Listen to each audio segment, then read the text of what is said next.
you are now getting greater value out of the service we provide. By the way, that greater value comes at an increased price.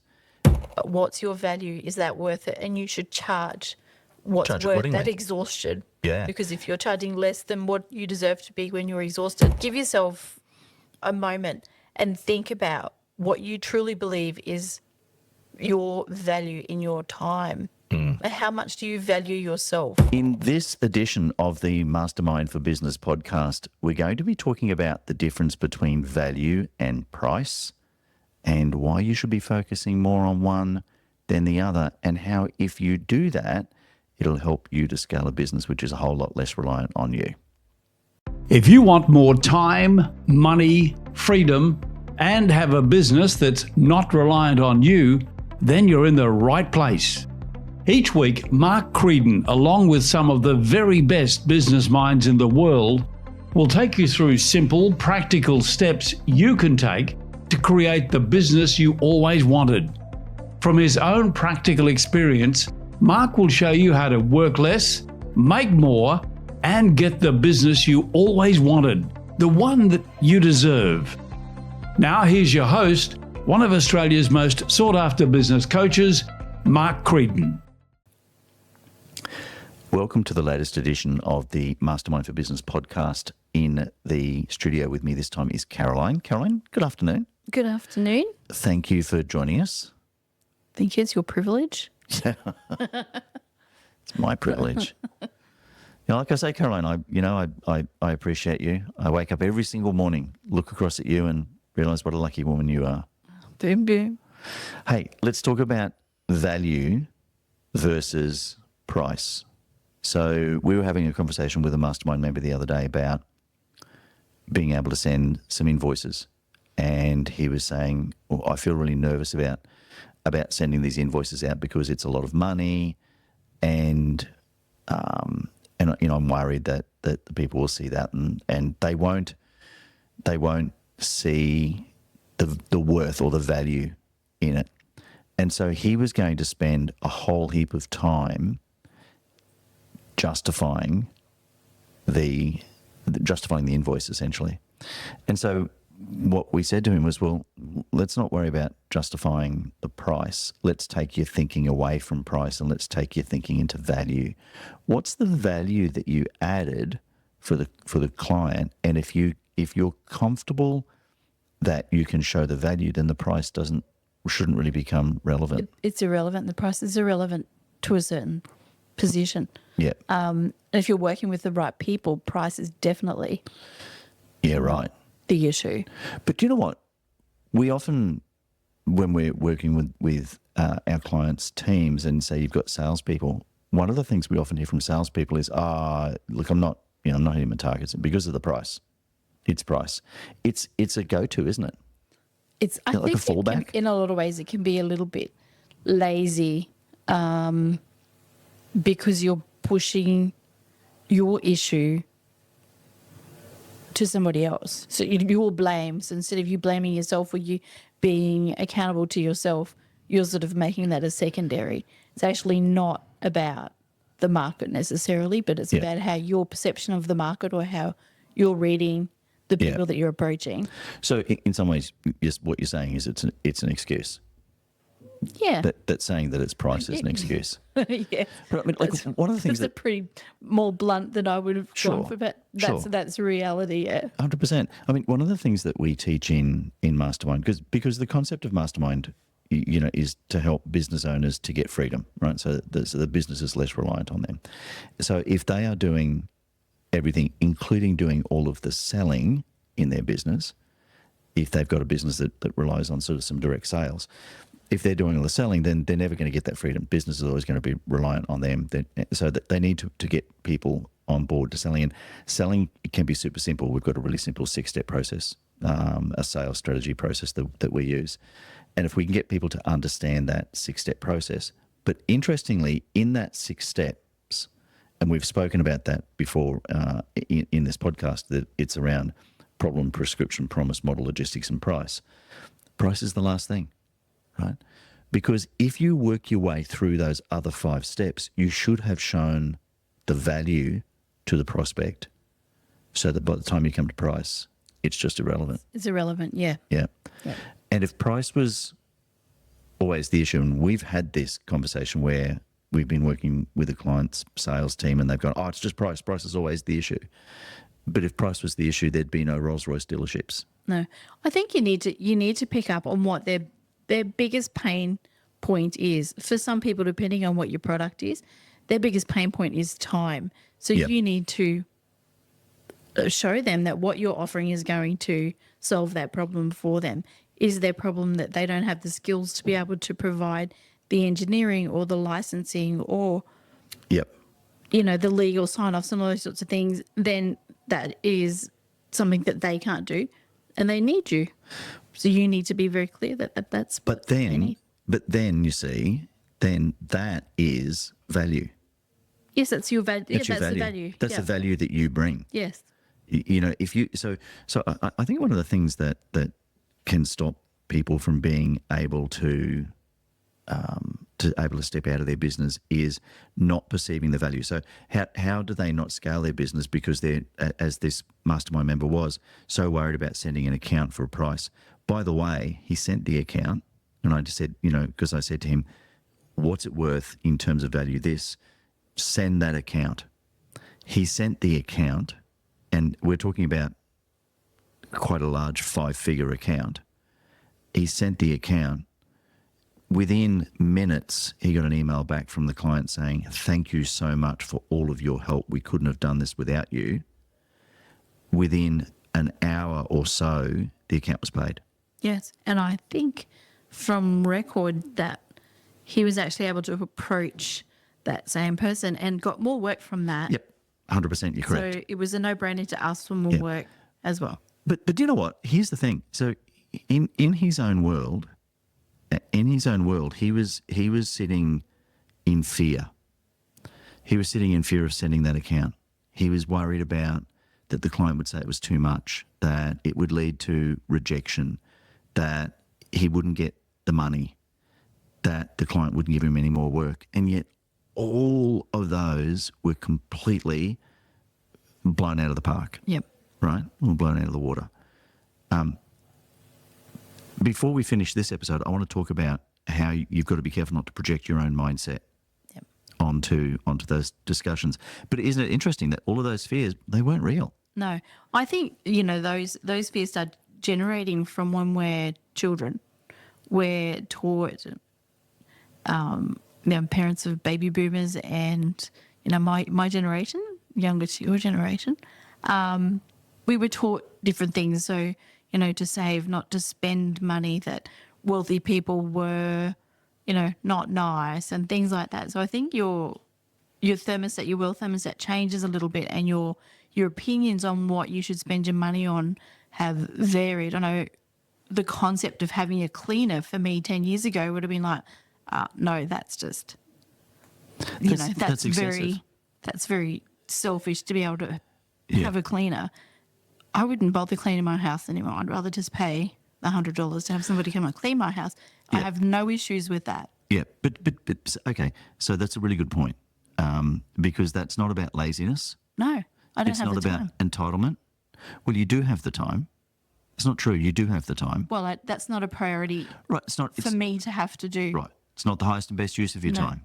So what's happened is you've learnt to value your time, and so this is this price value equation that we're talking about, where if you're looking at how you're going to scale your business, I think one of the things you need to do is understand the price value equation in relation to the product or service, and or in relation to your time.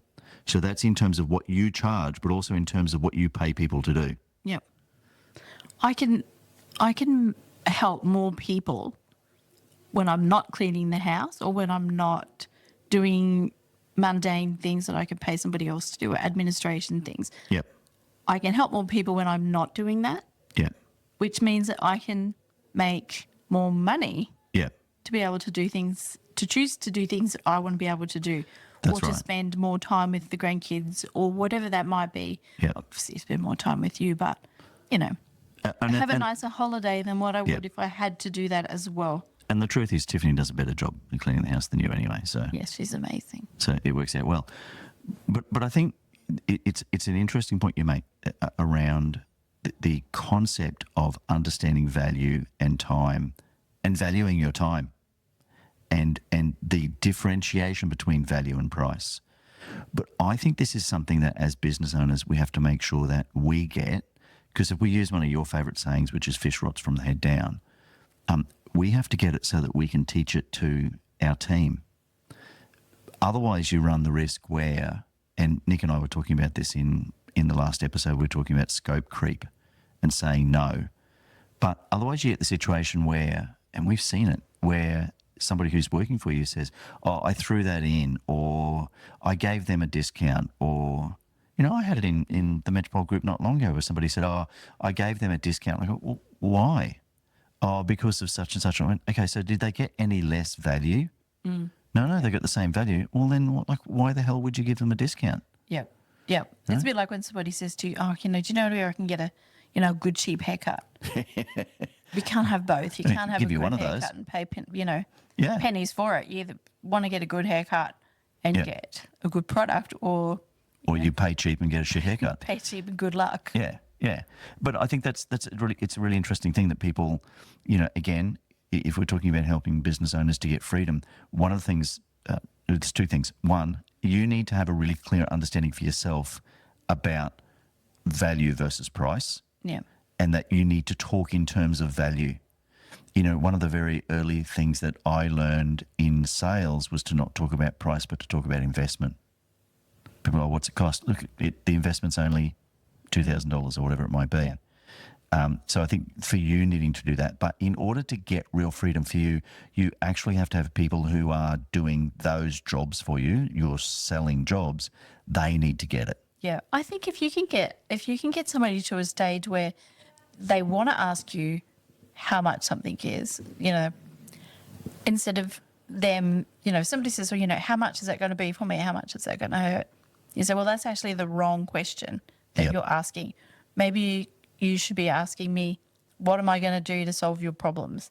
Yeah. See if you can turn that around a little bit, because when you get to that stage, your clients, your person that you're talking to is engaged, truly engaged, and you'll be able to get that a little bit further. But if somebody asks you that, then they are asking the wrong question if you're Yep. looking at that from a psychological point of view, because we go to people to buy from people, and if they like us, then they buy from us. Yep.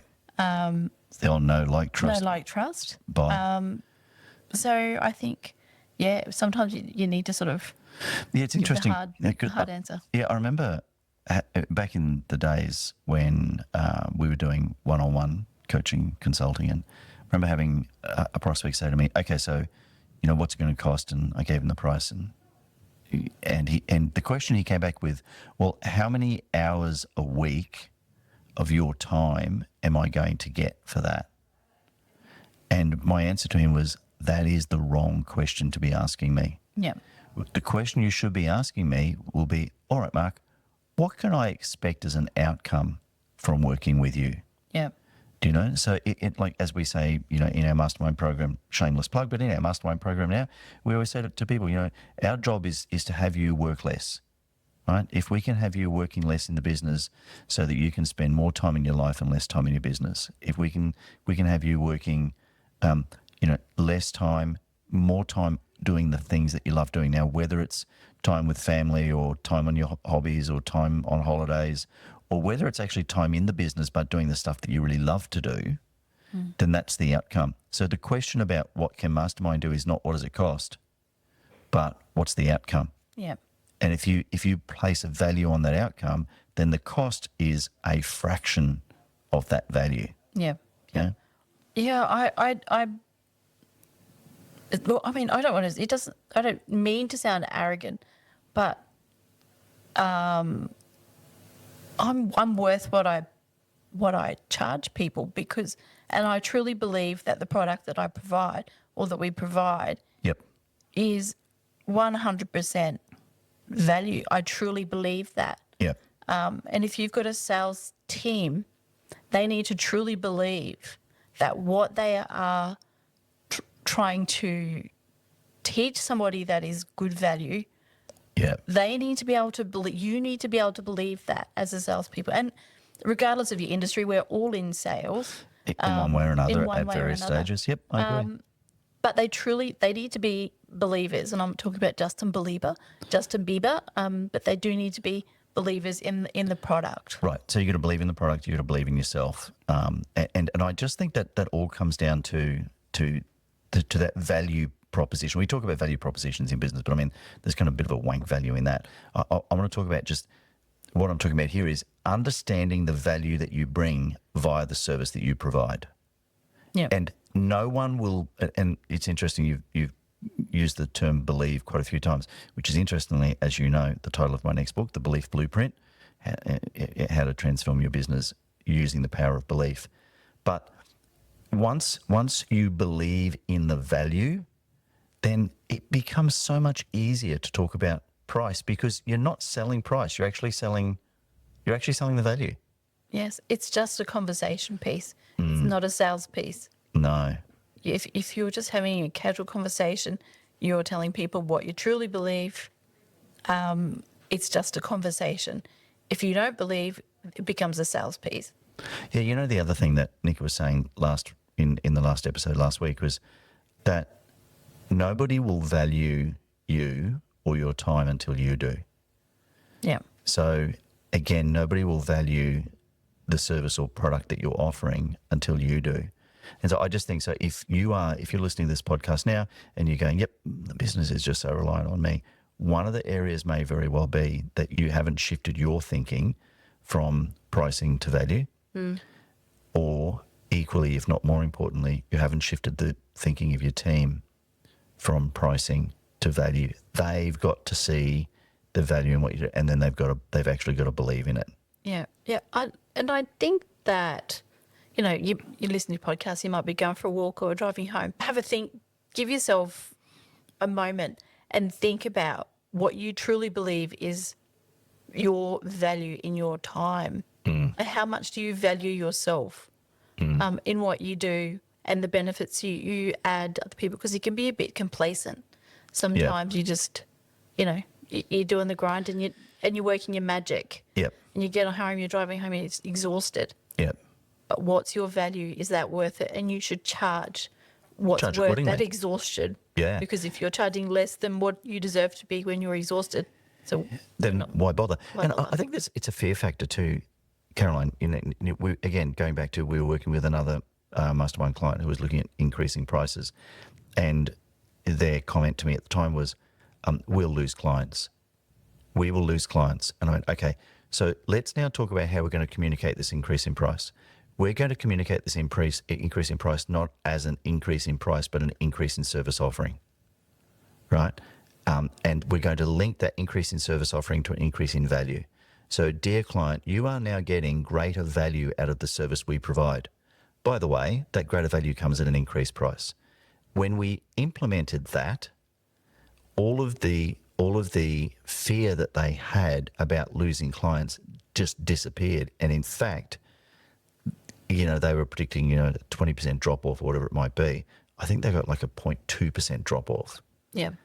But more importantly, all of the new clients that they brought in were now at the new price. Yes. And I think it worked out that the 0.2% were their D-class clients anyway. Yeah, that's right. High maintenance. Yeah, the ones that were going high to complain no matter what they demand. did. Yeah, frankly, the ones you don't Better want. off without. Yeah, exactly right. So it's really interesting that fear. But I think and I know with one of their team, I actually said to the team, because the team said to me, we're just going to be in trouble if we do this. And my answer was, all right, so do you not think you're worth it?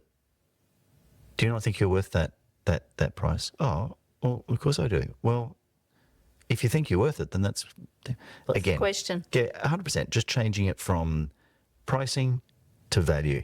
Hey, I want to talk about the importance of not applying your own thinking or your own bias or prejudice or whatever it might be about pricing to your conversations. We're going to do that in just a second.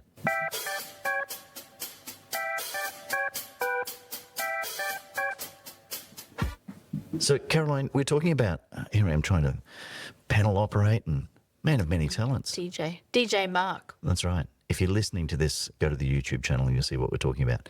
Okay, let's talk about not applying your principles or you're thinking. So the example that I'm thinking is this. We had a tradesman come to the office. Start again, Mark.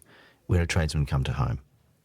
And while he was there, he was doing a little job for me. And the opportunity to cross-sell me to something else came up. And I actually said to him, hey, can you also do this? And he went, yeah, I can do that while I'm here, no problem. And I said to him, you know, can I just sort of ask you a question? You saw that this was an opportunity, but you didn't mention it to me. I mean, I'm glad that I raised it, and I'm glad that you've got the job, and I'm happy to pay you for it. And but I'm just curious, you know, this is your business. He went, yep, you know, my business. I went, I'm just curious, why didn't you see that as an opportunity and grab it?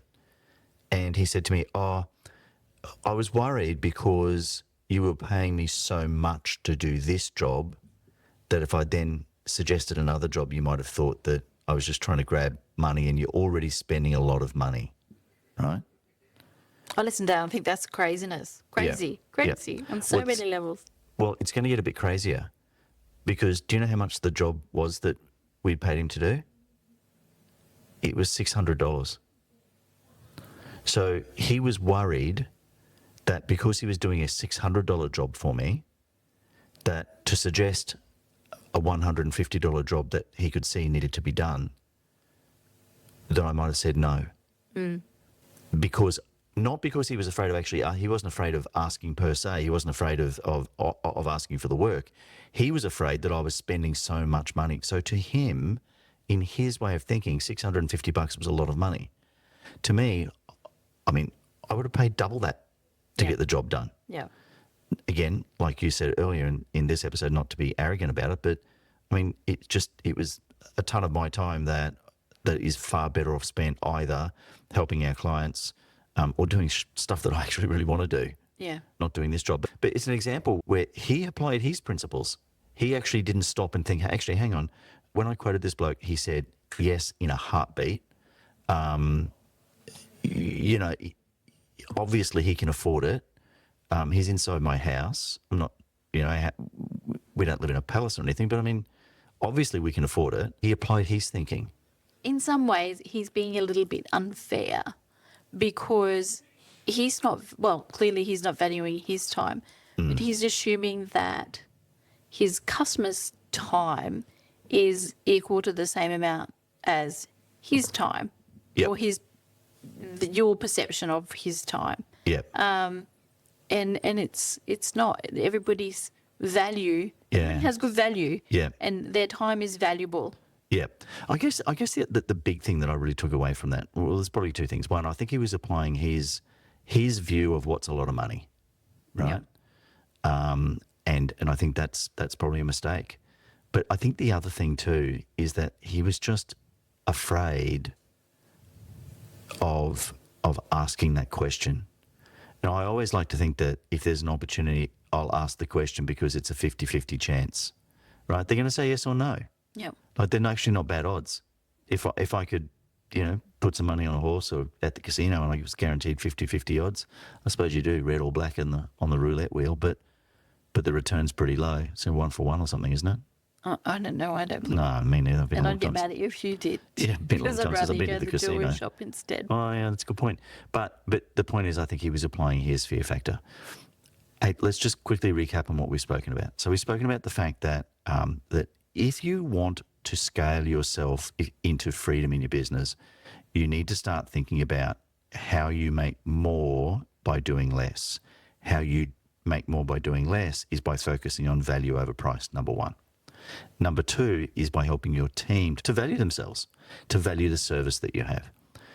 The next thing that you tapped into is the power of belief in that. Where we go, you know, if you believe in what you're doing, you believe in yourself, you believe in your product or service, you believe in your team. If that belief is strong, then it's very easy to start looking at value over price.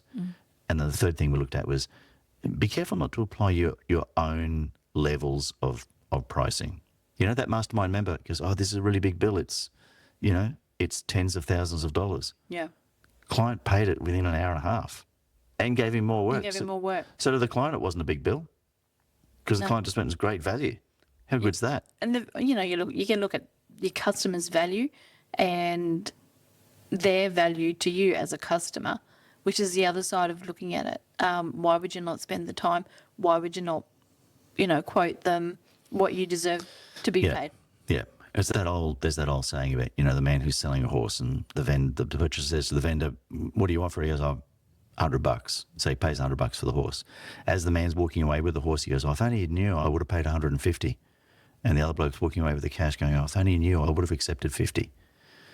Yeah. So you've got to be careful not to apply, that thinking that drops down the value. If you look at what's the value to this bloke of the horse, the horse is worth 150, then that's what we should charge for it. And I think that's the big takeaway that I'd like to get out of this episode, is just to think about in terms of value rather than pricing. Yeah.